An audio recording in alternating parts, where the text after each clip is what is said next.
I'm Jason from Smoking and Drinking in Space, a sci-fi podcast from a couple guys who think they know sci-fi. And I'm Rob from Smoking and Drinking in Capes, a superhero podcast from a couple guys who wish they had powers. And we're part of the GonnaGeek network, just like the show you're checking out now. Shows on the network are individually owned, and opinions expressed may not reflect others. And you can find other cool, awesome, geeky shows at GonnaGeekNetwork.com. Welcome to episode 290 of Better Podcasting. On this show, we continue our podcast media host discussion talking about Buzzsprout. But first, in this week's Better Podnerings, topics include field for Apple Podcast searchability. I have another Mixcast 4 experience, and SP has an update on his RCP2 RMA. And finally, in this week's Better Podback, we discuss some email and Discord feedback from you, our audience. Lauren, start the show now. This is Better Podcasting. We are hobby podcasters through and through, just like you. That's why we are different.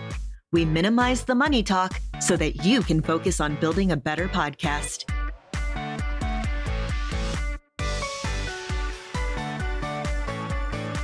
Welcome to an all-new episode of Better Podcasting. This is episode 290, and I am Steven, and I am pleased to say back on the RCP2 and SM7B as SP. Feels a little bit like coming back home a little bit, but we're going to get into some specifics in a little bit. Anyway, it's great to be back on the Shure SM7B after going through that whole debacle of saying, this is the microphone I'm going to use from now on, and then having to use the Rode Procaster for a week or two. So I'm glad to be back. It's glad to be back in the studio. For those that didn't know, right after we podcasted last time, I left and I came back. So back in the studio and podcasting with Steven. We're going to have some fun tonight. Got a lot of great things to talk about. Absolutely. But before we get there, let's start off reminding you about some of the recurring segments we like to do here on Better Podcasting. The first, if you have had something go wrong with your podcast, please tell us what went wrong with your podcast and how did you fix that? That's what we like to call the How I Saved My Podcast story. If you've had that happen, email podcast@betterpodcasting.com or come over to our Discord at betterpodcasting.com/Discord, because we would love to hear your story and maybe that will inspire others to fix their podcast in a creative way as well. But the other thing that we like to do is what's called our Hobby Podcaster Profile. And guess what, SP? What? We actually have one today. Oh, we do. Excited. This one here comes courtesy of, well, he goes by Waffles. I'm hungry. But when he doesn't go by Waffles, he actually goes by Chris. That's right. SP and I have an exclusive rule that we are only allowed to be friends with people named Chris. That's just a rule that we have, and this is a Chris that fits into that equation. So let's get to the Hobby Podcaster Profile. Should we do that? Let's hear it.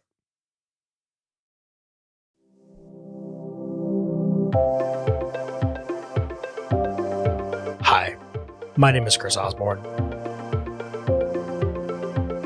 And I have been podcasting since way back in 2017, which is a long time ago, but not long ago as some other people who are here on the GonnaGeek network.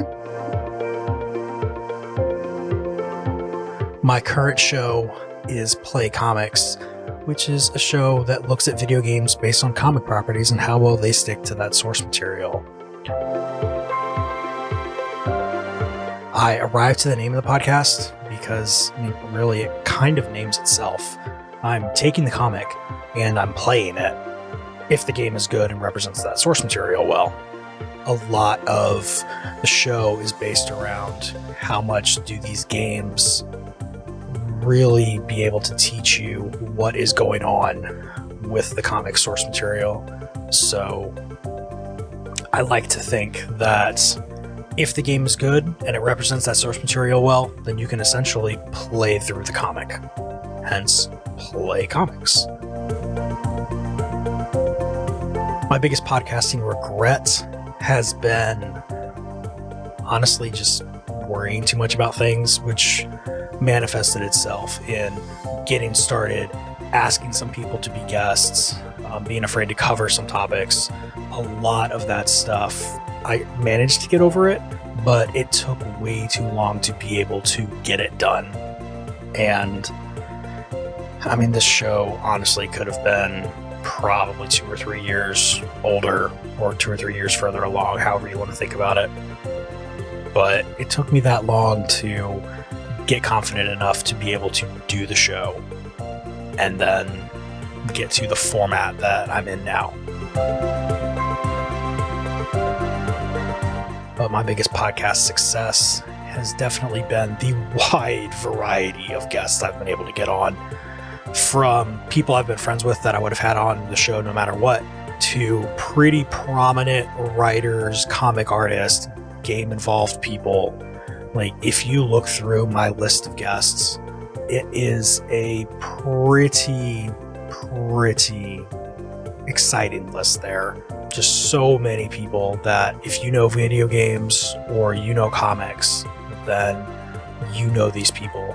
And even comic writers that are more up and coming. I think even more my biggest success has been them approaching me to come on the show and wanting to have me help promote their upcoming projects. You know, I can go and ask for people all day long, and most of them will want to come on, but when they make the effort to come seek me out, that is just something that honestly just makes me really happy. Thank you, Chris, for sending that in.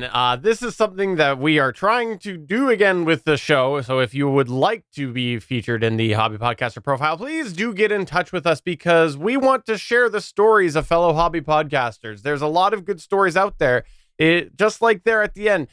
How cool is that? Creators reaching out to him. Fantastic. It is. And he does a variety of different guests. I listen to his show, and it's fun to listen to. And if you're into gaming, it has that fun gaming underscore with the music and everything underneath it. But just want to say thank you very much to Chris. For those that don't know, full disclosure, he's also my co-host on Legends of S.H.I.E.L.D., or one of the 3 other co-hosts I have over there. So I get to see him every week, and he is a joy to have on the show. And I really appreciate, I had no idea he was doing this. That was pretty cool, especially the titles that you put in there for asking the questions. Steven, you did that for him? No, that was him.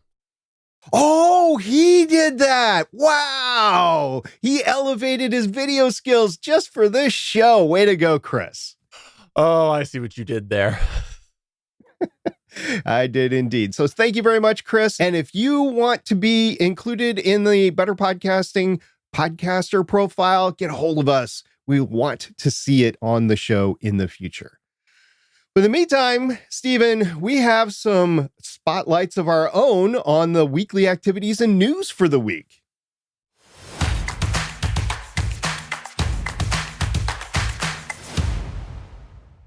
We're going to need to get ourselves, I think, another intro added to the stream deck of bumpers that we've got, because it seems like we're always talking about Apple Podcast news lately. And that is important for hobby podcasters, because whether you like it or not, Apple Podcasts is still a huge percentage of downloads, at least a third, if not a half of the downloads that you get statistically across all podcasts. So knowing how a podcast is found and knowing how you can make yourself more searchable so that you're more enticing to new listeners is very important. So in that light, Pod News had a press release from this company called OSHA, and they related some study results. And I'm not going to go through the whole thing, but I'm going to talk about 3 things in particular. First of all, is if you identify a keyword that's a key to your topic and your podcast. So you've identified that. And if you put that in your show description 5 times, it can boost your podcast by an average of 9 positions in search results. Now, if you include a best keyword at least 5 times in episode titles, it can lead to an average gain of 7 position in search results. If you add a keyword at least 6 times in episode descriptions, not to be confused with the show description that I just said, it can increase your standing by an average of 7 positions in search results. So that is this new study. Now, keep in mind, I'm talking about show description, episode titles, and episode descriptions.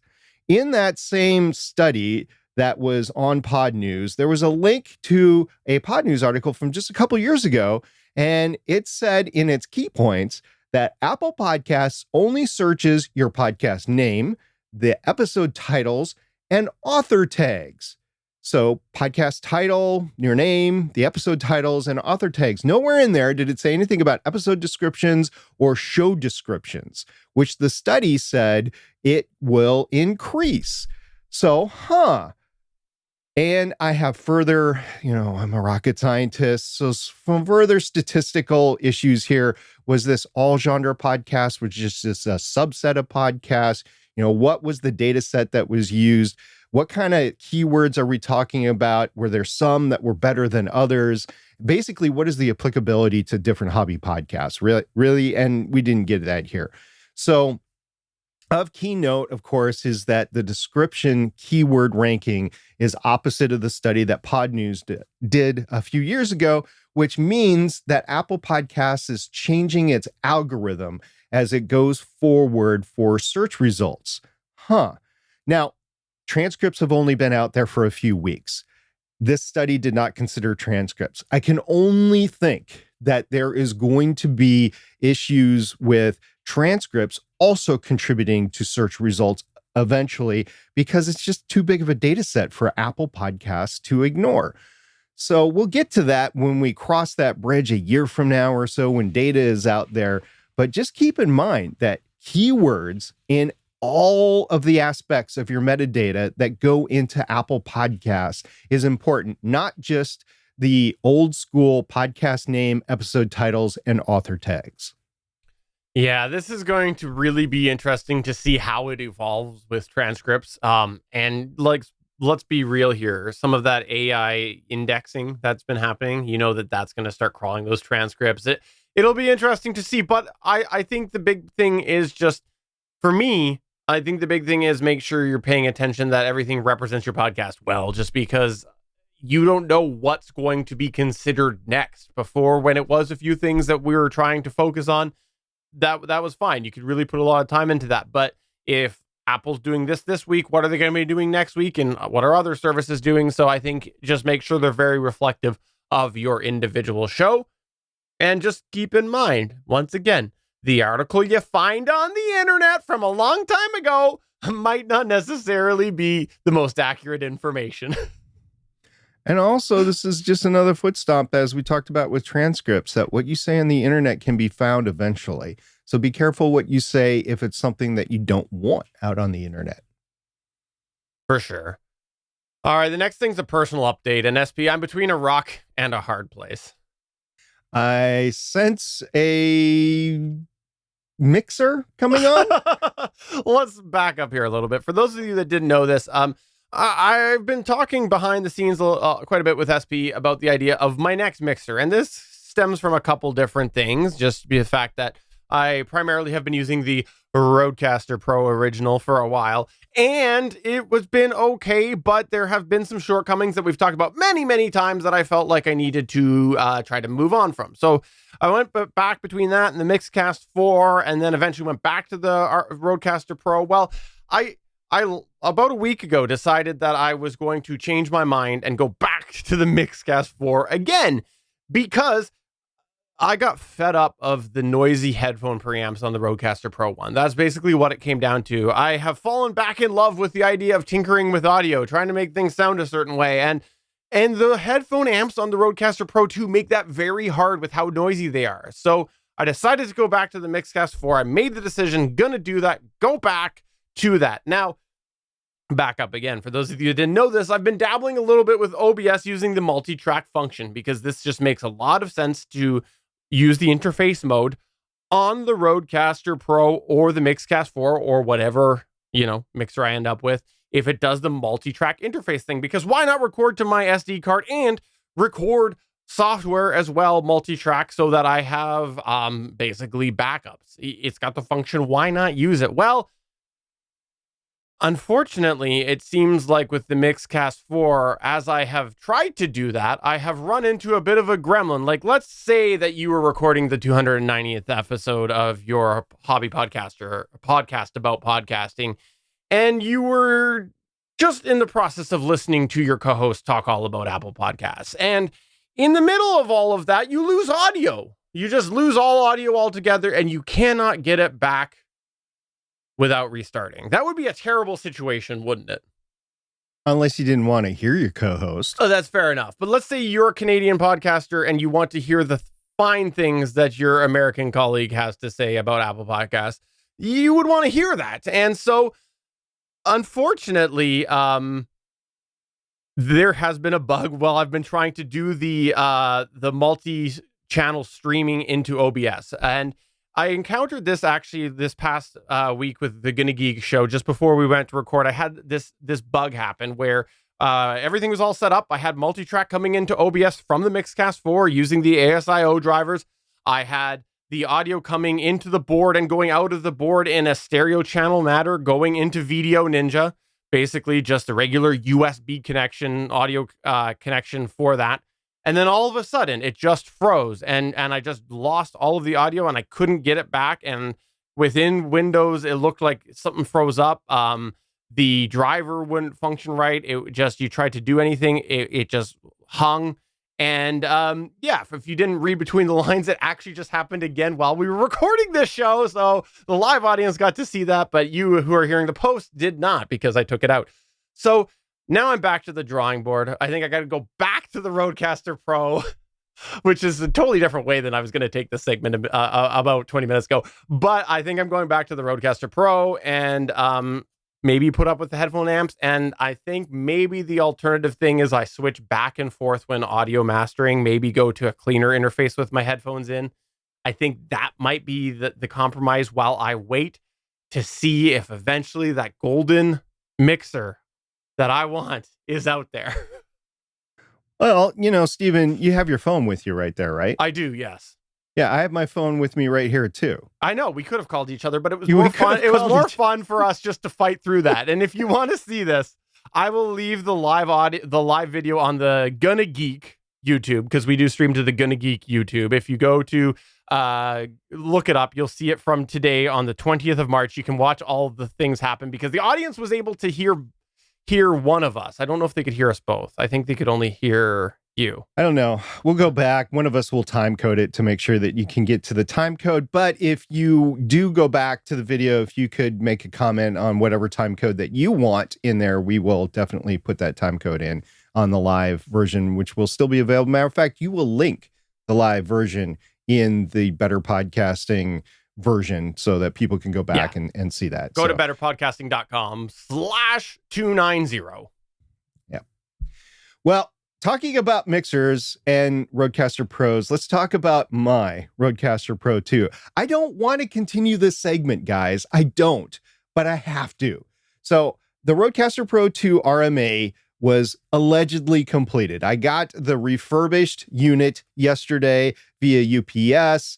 And here's the little card that says it was inspected. And in case you can't see it, the date says 19/12/23, which I assume, this is me assuming, it's December 19th, 2023. So that was like 3 months ago. So it was inspected and it was good to go, right?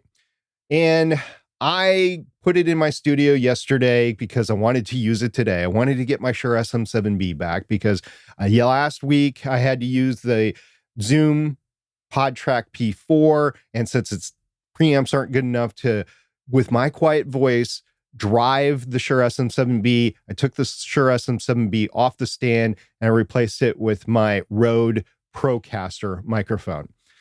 So I put the Rodecaster Pro 2 in the studio. I had to update the firmware to 1.3.4.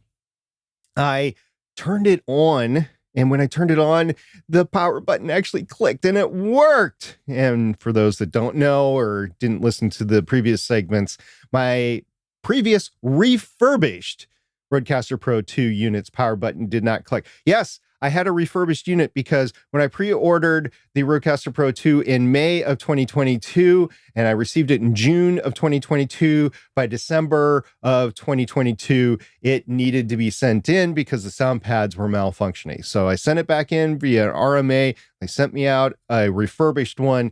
And ever since then, my power button had been getting worse and worse and worse. It was getting to the point where I was worried about it not actually turning on. So the power button was fixed on this. I was able to import my show settings, which I had saved to an SD card, which, by the way, is an incredible capability to get you up and running really quick with a different unit. That's amazing. I tested it last night. It worked. I shut it down for the night, transferred the files over, and was making sure it worked. Shut it down, and that was it. I went to work today, came back from work, and I sat down. I'm like, here we go. I'm just going to get ready for the show and turn it on. And it froze. It froze hard. And for those that have never experienced a Rodecaster Pro 2 freezing, you actually have to take the power USB-C out of the back in order to get it to shut down. It freezes to the point where you can't shut it down with any version of power buttons or anything. So I had to take the power out. So it was a power spike to it. And then I put it back in and it booted up. But here's the thing. I just got this. It was inspected as it was working and it did not work. I contacted Rode support right away. I sent them a picture of what the screen looked like. And I don't expect to hear from them until tomorrow at the earliest, because that's the cadence of my original RMA just a couple of weeks ago. And furthermore, at this point, I'm going to be very direct. I cannot recommend the Rodecaster Pro 2. I love the capabilities, but I spent $800 between the unit and the cover that goes on it and the taxes. And basically, I'm stuck with it until something else comes along, because that's it. That's all I have. It's either that or the Zoom PodTrack P4. I don't have a Mixcast 4 like Steven has. I don't have a Zoom Live Track. This is it for what I have. And so I'm stuck with it. And I enjoy the capabilities, but if it doesn't work, it doesn't work. So I can't recommend it. This is the second RMA. This is the third one I've had in my studio that I've been using. So I can't recommend it. And if you have questions about it, please come to me. Rode, if you're listening to this, go ahead and contact me. And I told you last time I was having problems recommending it. And this time I just can't. It's not working. If you do, audience member, if you do buy a Rodecaster Pro 2, please be forewarned. This could happen to you too, where it simply could not work.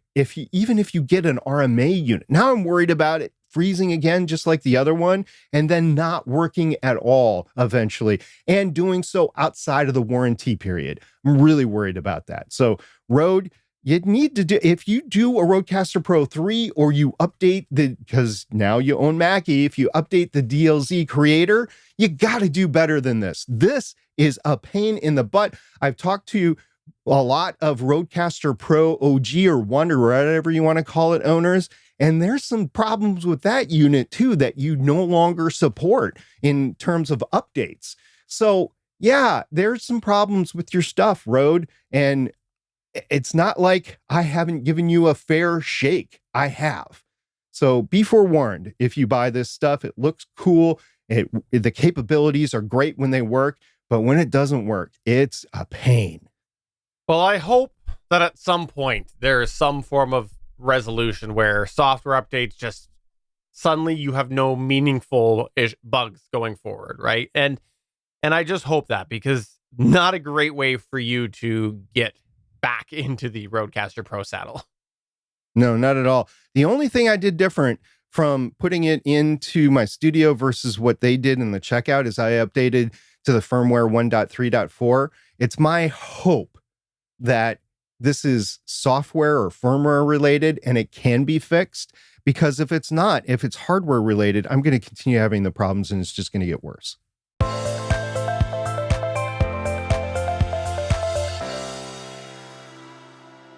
In this episode, we dip our toes into the Buzzsprout Simplecast podcast media hosting service. Now, according to the company's profiles that I saw online, Buzzsprout was founded in 2008 by a trio of gentlemen, James Mackey, Kevin Finn, and Tom Rossi, and it is headquartered in Jacksonville, Florida. Now, to date, before our research for this episode, neither Stephen or I have had any firsthand experience using Buzzsprout with hosting our podcasts. So for this episode, I used one of the 2 audio podcasts that have pod faded in 2017 that the owner has allowed me with express permission to use specifically for this purpose of testing out podcast media host providers.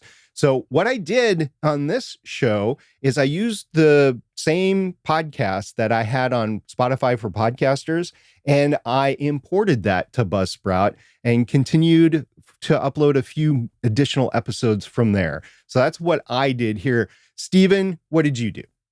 Yeah, so for me, I ended up just creating a brand new show. That was the bulk of how I did the test, was going in and trying to set up a show. But there was another aspect about it, which maybe we'll come back to a little bit later. All right, so using that experience as a basis, we're going to continue with our format of discussing the highlights, the neutral points, and shortcomings of the Buzzsprout podcast media host service from the lens of a hobby podcaster. Now, before we get into the highlights, as we said, we want to hear from our listeners and we want to hear any feedback about hosting. So an email that we got in December from Dustin said, I left Libsyn about 2 years ago for the same reasons as you. I self-hosted for about 6 months and eventually settled on Buzzsprout. Factors for me were development progress. They were beginning to implement Podcasting 2.0 features, listener privacy, support team. Pinecast, at least then, was just one guy with a day job, and price. So that is what one of our listeners had to say. So with that, Stephen, let's get into the highlights. All right, highlights. Let's start where we always like to start.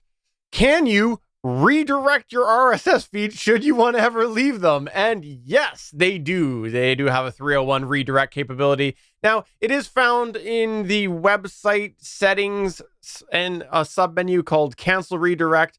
And then it brings you from there to a few different options. There's actually an option to archive your page, which costs you $5 per month. Quote, this plan doesn't include an allowance for new content, but you can always upload new episodes for $5 per hour or upgrade if you begin creating new episodes down the road, end quote.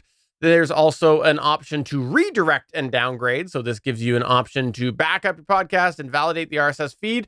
And then your account's automatically reduced down to the free plan, which means that any episodes that are posted on there will be deleted if it is after 90 days. That is a thing that is within the free plan, which, by the way, should put a little note here. We're not paying attention to the free plan for this review because, like so many others, the free plan just does not seem like it is viable. That example right there, why would you sign up and have your podcast deleted within 90 days?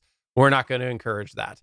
And then the third option, if you do want to redirect, is to just cancel and delete it at all. Nothing can be recovered. But hey, that option is there. Now, we didn't find a way to just cancel or redirect your show if you looked in their iOS app, little foreshadowing there, but it is there on the desktop interface. So it's not your usual 301 redirect, but there's some good settings in there. So let's give kudos to Buzzsprout on that.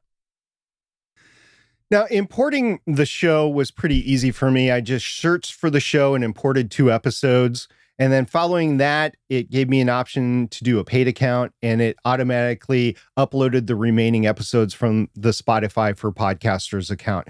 Now, at this point, I monitored how long it took the podcast directories to update. How did I do this? I changed one of the episode titles, and I also published a new episode on the new feed. And this was kind of surprising to me because it's the first time that I have done this in a long while.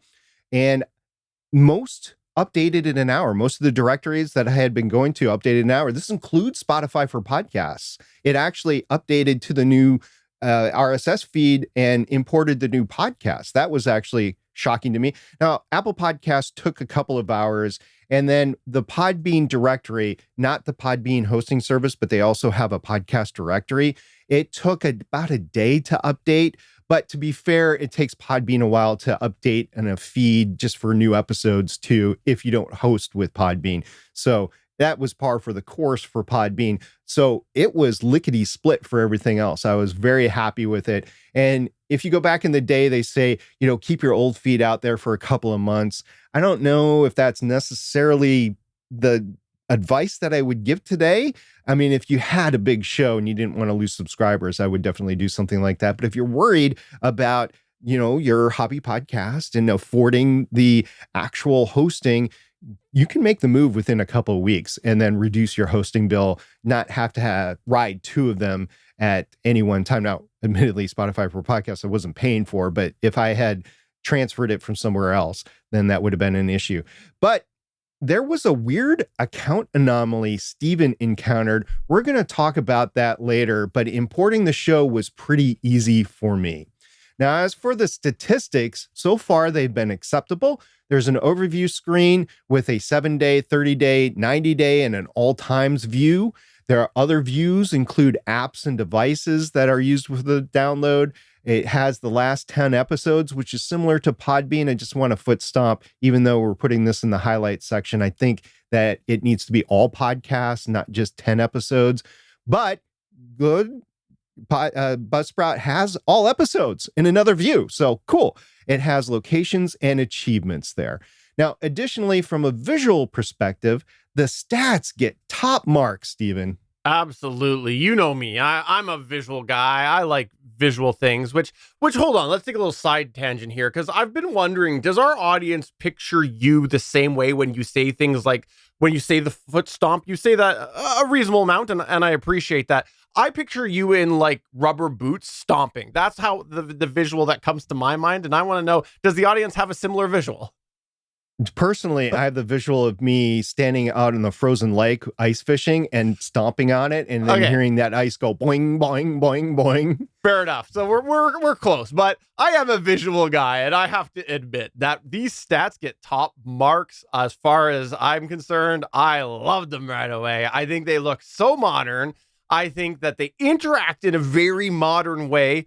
Quite frankly, I do think that they're probably the only ones we've come to date that do seem not dated in any capacity. They look really good. And when you interact, they're just smooth. And there's a lot of stuff that's right on the page. You're not clicking, waiting for another page to load. They're just working right on the stats.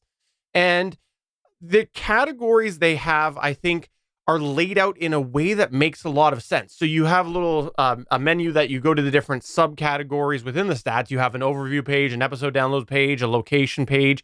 And then right when you go into those ones are individual pages. But as soon as you go into them, there's at the top some highlights from the information below. So if you're just looking for a quick glance, boom, it's right there on the top. And then you scroll on down and you see those other details that are related to the different section. I just think that they've done a really good job laying out these stats, and I could look at them for hours just poring over them. They also have a feature that I think is interesting called the Podcast Predictor, which is something that is supposed to help you have an idea of where your podcast might trend.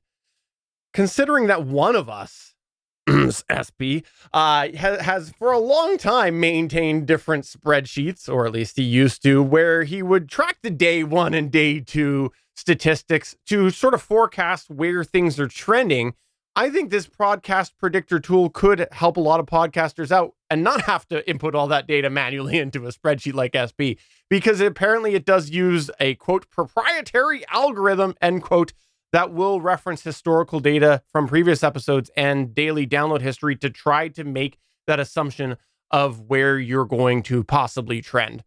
They does vary a little bit, as you might anticipate. So when you first start, the numbers may fluctuate quite a bit, so they say. But I thought that's a cool tool to have in there. So I think top marks on the stats. While we're talking about the looks, overall, the graphical user interface, or the GUI, is a win.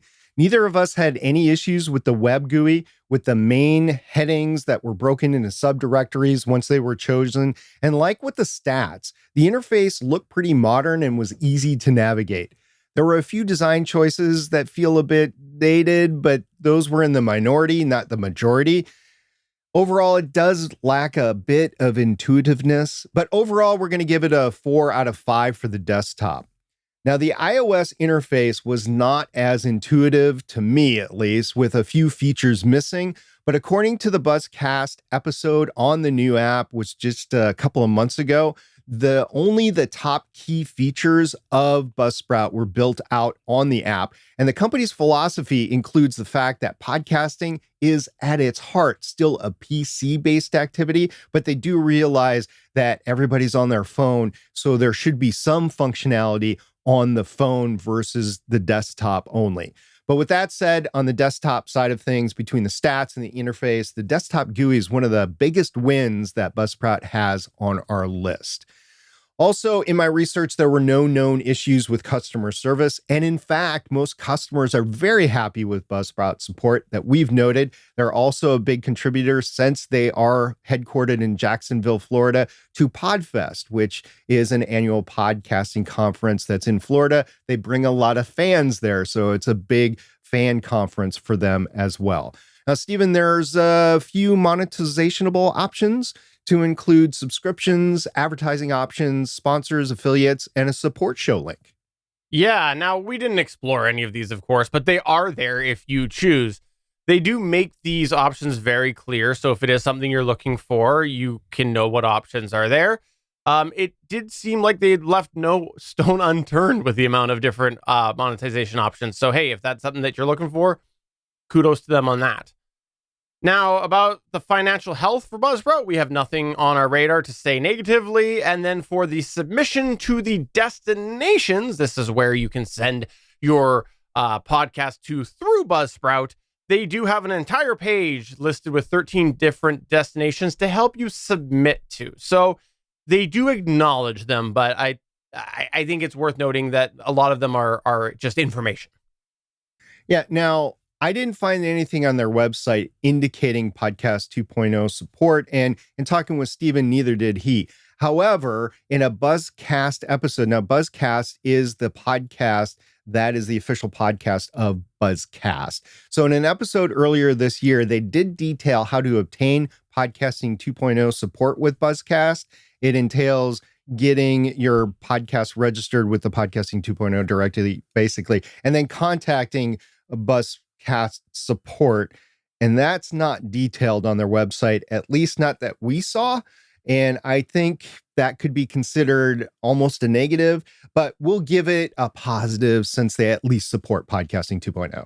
I'll let you in behind the scenes discussion here, listeners and viewers. We discussed this because it feels like it's neutral, and for a while, I was thinking that is something, and I stand by this. I think that if you have to go to a beta program and you have to ask for it, you can't easily find the information. I think that that's a pretty big con, and you could almost call it non-existent. However, I had a change of heart, and I will tell you why I had a change of heart. My change of heart was because we have not seen Podcasting 2.0's support to date. And the fact that they support it at all, I am going to acknowledge that as a win at this time, considering so much that we've seen so far do not. Again, I'm not a huge Podcasting 2.0 guy myself. I think that there's lots of questions, but there are people who are looking. And if you are looking for that, at least they do support it in some capacity, even if it is hard to find. Now, moving on, neither of us have heard any reliability issues with Buzzsprout. As always, we are open to hearing from experiences from users of Buzzsprout since we've only tested it for a couple of weeks. And as a pleasant surprise, Buzzsprout has unlimited multiple account accesses available. You can select from a menu of a team member to be an owner, an admin, or an editor. Now, to make somebody else the owner, they must first be listed as an admin or editor, but this unlimited multiple account access available is huge when you're talking about a team that does hobby podcasting that just relies on itself. It's not like you have a big corporation. It's usually just 2 to 4 people, maybe up to 6. So it'd be nice for them to all have access so that they can do and contribute to the production of the show. So that's huge. Now, another thing that we've been talking along the lines about is dynamic audio insertion. Buzzsprout does allow for that DAI in pre-rolls, up to 3 mid rolls with a transition, and post roll. So this ends up in the highlight section for us. Now, the last win that we want to give a nod is a bit of a unique one. Now, just to acknowledge a shortcoming up here in the upfront section, they don't do video. They don't do video. So that is definitely a shortcoming here for Buzzsprout. However, what they do is you can upload a video file and they will take the audio from that video file. They say, quote, from the majority of video files, end quote, is the formats that apparently they accept. So I think that's such a cool thing for somebody like us who is doing a hobby podcast, and you're okay with the other restrictions we'll come to a little bit later as far as processing goes. But you could just upload the video file if you're doing a video podcast, and then it will take care of the audio. You don't have to worry about the dual format export. So I think that's a cool thing that they do, again, with some big caveats there that we'll come back to. One last highlight that we forgot to put in the show notes is the fact of the Buzzcast itself. It's very positive. It's not tearing down other people in the industry or other companies in the industry. I found it refreshing to listen to. So along the lines of, could I associate with the company personnel? This goes up on that list of, yeah, it seems like so. Now, I don't have any details of long-term anything with Buzzsprout, so I'll put that caveat in there. But if I was going to listen to a podcast about a podcasting service, Buzzcast is definitely at the top of my list there. Moving on into the neutral section, to start this off, Buzzsprout charges in terms of hours uploaded, not data like we're used to. I think I've mentioned this before on the show. The monthly charges in terms of monthly dollars, 3 hours per month is $12. 6 hours per month is $18, and 12 hours per month is $24. Now, there's many different types and styles of podcasting, specifically hobby podcasting. You got audio dramas, you got podcasts like our own, you have review shows of TVs and movies, you have playthrough podcasts. However, podcasting, as we've been doing for the last 14, 15 years, entails roughly an hour per week. So the 3 hours per month plan does not work for either of us. It might work for you, but it does not work for us. So for us, we would have to go up to the $18 a month plan, and it's the most feasible Buzzsprout plan for us, which is a bit high for the comparable services, especially the ones that we've done, Podbean being one of them, right? So as such, at best, we give it a rating of 3, but it's on the higher side of a monthly fee. So it's actually probably closer to a 2.5 than a 3. Now, the next thing that we want to talk about in the neutral is the ID3 tags, because Buzzsprout does not support managing ID3 tags, meaning, you don't have fields to fill out, but they will automatically add ID3 tags with their audio optimization process that they call. They say they pull that information from the episode details. So the ID3 tags are actually easy for you to do. You just fill it out on the Buzzsprout site, and then it will take care of that encoding on its own. But it does only go in one direction. So it is something that you have to sort of just trust that it's encoding it as it is. And whatever fields they choose to fill out with their optimization process, that is something that you will have to just be okay with, even if it's missing information that you'd like to see in those tags. So for this, that's why we put it as neutral, because for many hobby podcasters, that's probably enough. But for people who like to have a little more control, it's just set it and forget it and hope for the best. The provided website that you might want to use for a landing page, especially if you didn't want to pay for a website yourself, it's pretty simple and bland. The website includes destination badges once you set that up. But how do you get a badge if you import your show and already have it listed in those destinations? I don't know, because I tried and it's already listed in places and there's just no simple way to do it. And I just didn't have time to figure out how to do it, if there's a way to do it. There's also no social media integration into the website. As such, there's no real benefit or detriment from the website. To us, the website felt more in line with what Spotify offers you, just a landing page on the platform. There's not much to customize and not much you can do outside of just displaying your shows.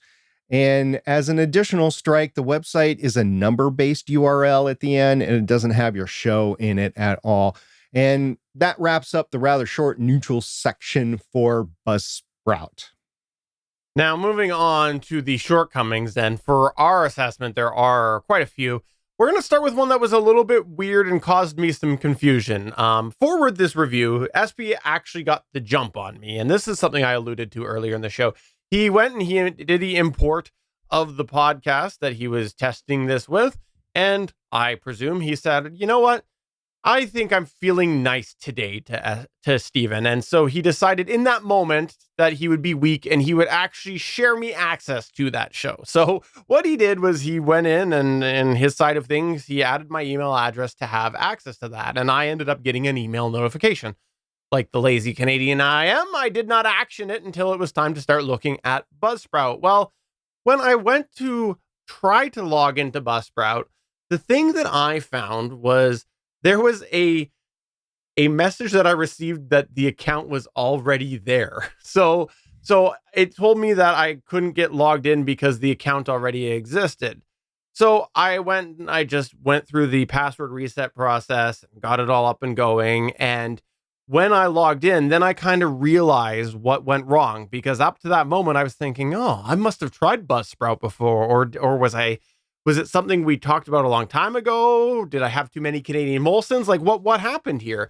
But as soon as I logged in and I saw that there was access to that show that SP sent me, I realized, oh, okay. It's related to the fact that he added me access to that. Now, I can't say for sure that I didn't click on some link in the email, but I don't think I did. So I think there was something in the process where he was able to invite me to the show, and then it almost tied up my email address. Now, I actually think there's a flaw in the invite process itself. If I don't have an account, I feel like it should probably make you create an account first before SP could invite me, because I think it's just extra data sitting out there, extra potential confusion if somebody doesn't have a Buzzsprout account and you're able to invite them to it. I don't know. It just, the whole thing didn't work well for me at the beginning of trying to get added. So I just wanted to acknowledge that here. There just seemed to be a lot of confusion as someone who didn't have a Buzzsprout account as far as he knew.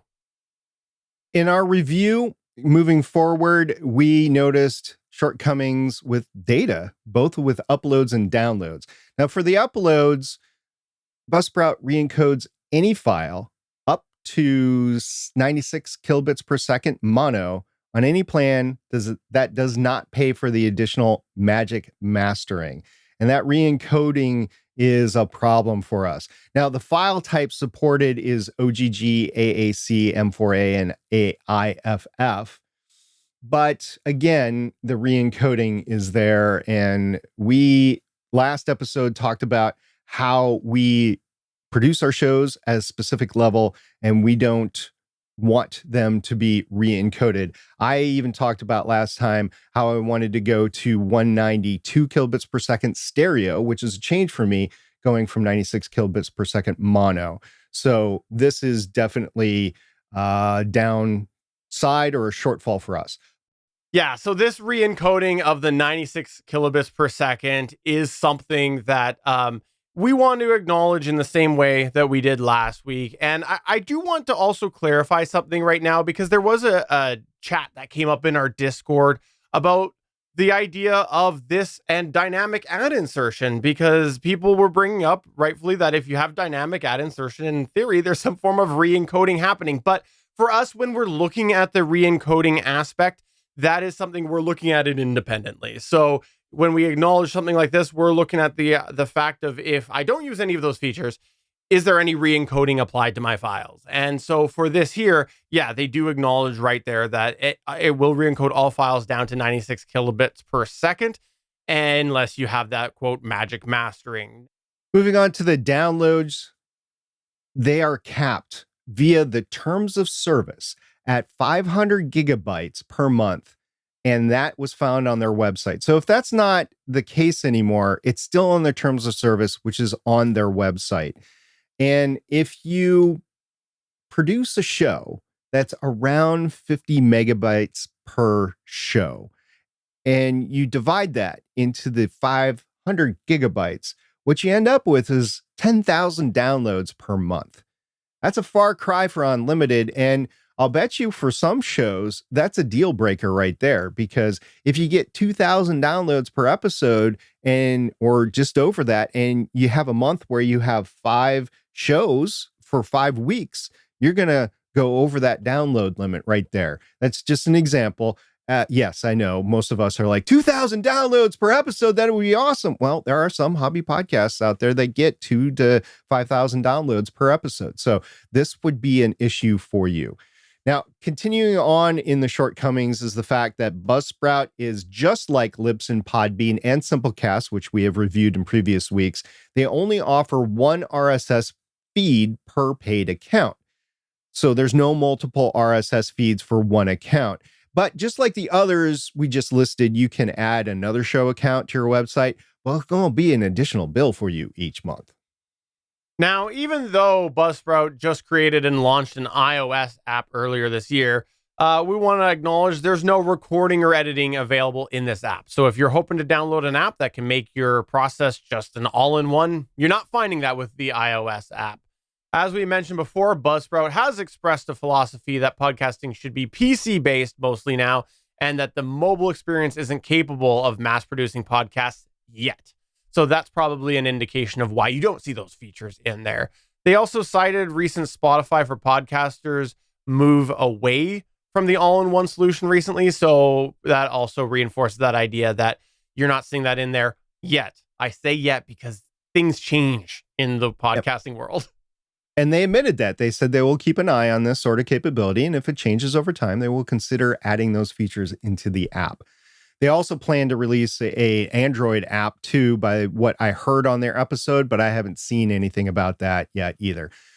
Now, moving on, as far as we can tell, there's no ability to post automatically to social media accounts, but they do integrate into the top of your website the social media capabilities supported, including Facebook, Twitter, yes, Twitter, Instagram, LinkedIn, and YouTube.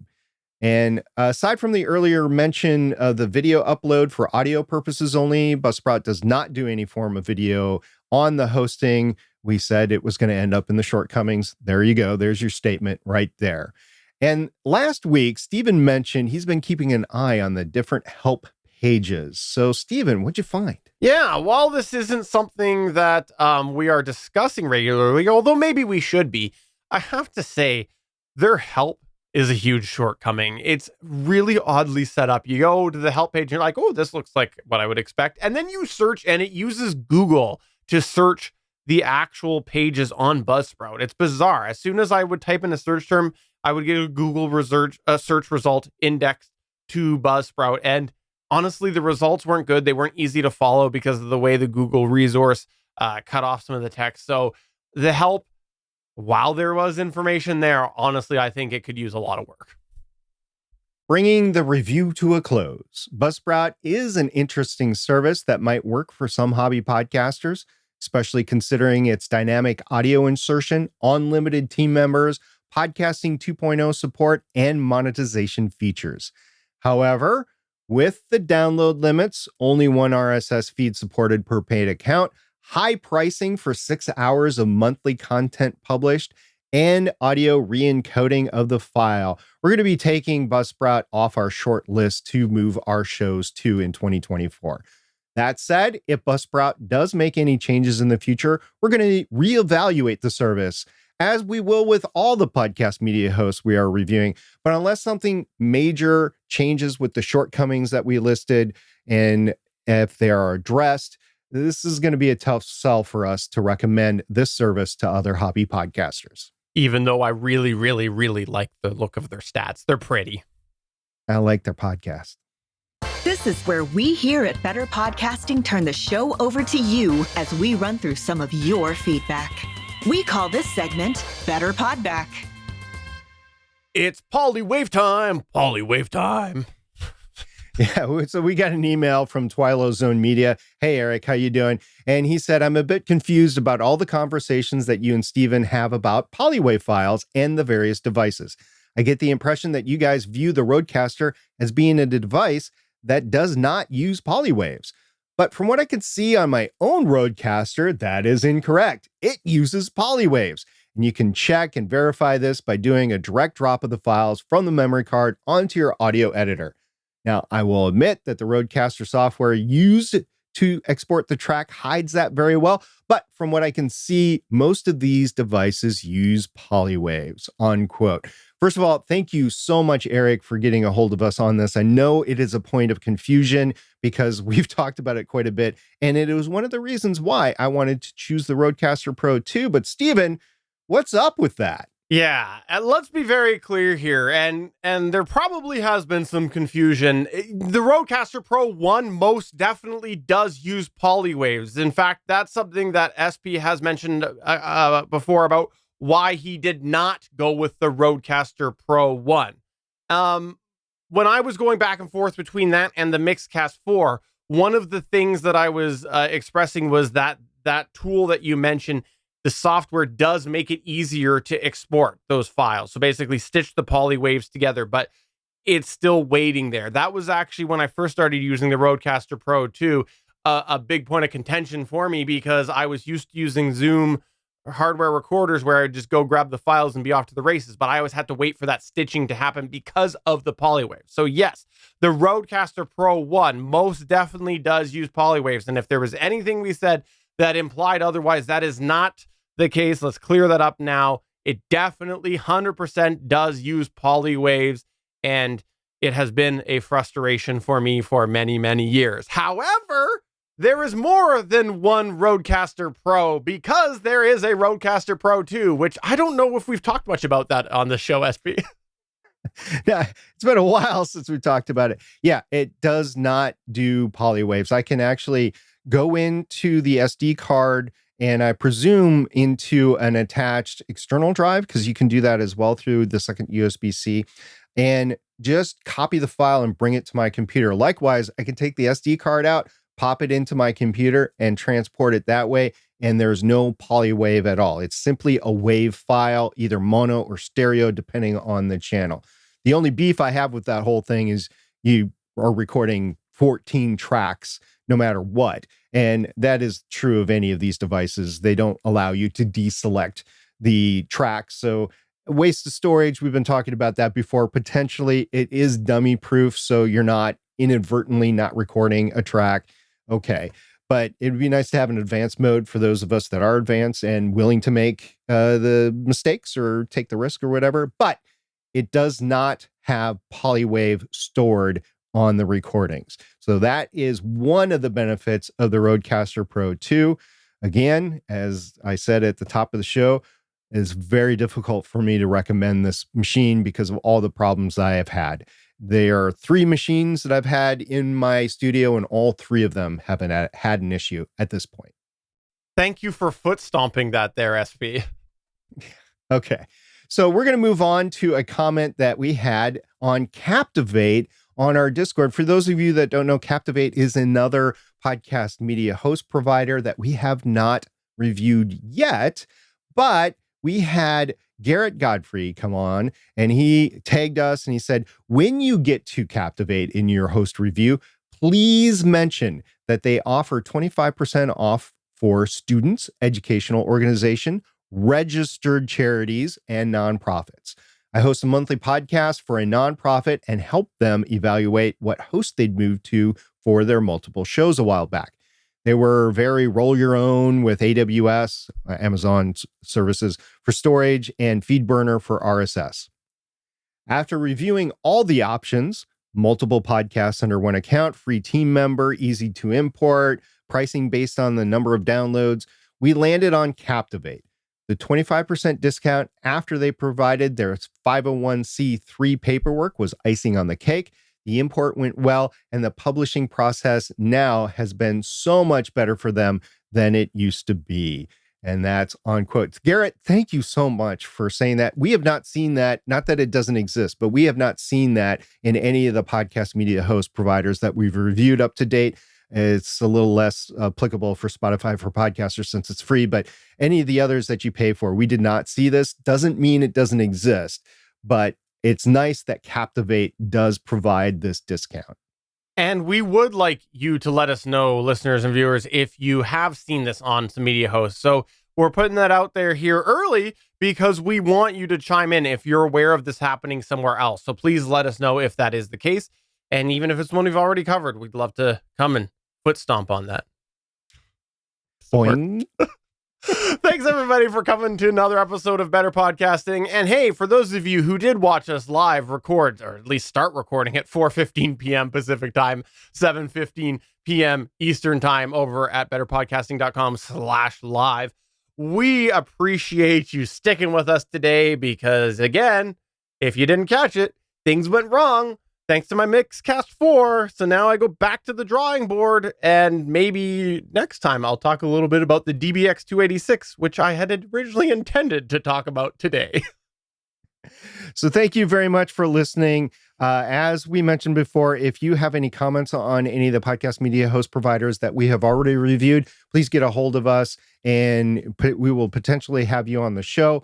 Hint, hint, that might be happening rather quickly here with one of the podcast media host providers that we have already reviewed. And we look forward to what you have to say about any of those or the criteria that we're using as well. There's 28 criterias. We talked about them in Better Podcasting episode 284. So if you have a comment on those, let us know as well. And we will be working on somehow getting these reviews consolidated on our website in one place, at least the criteria. More about that in the future. It's not an imminent thing. It's not going to happen like right when this episode comes out. We are working on it for some time in the future.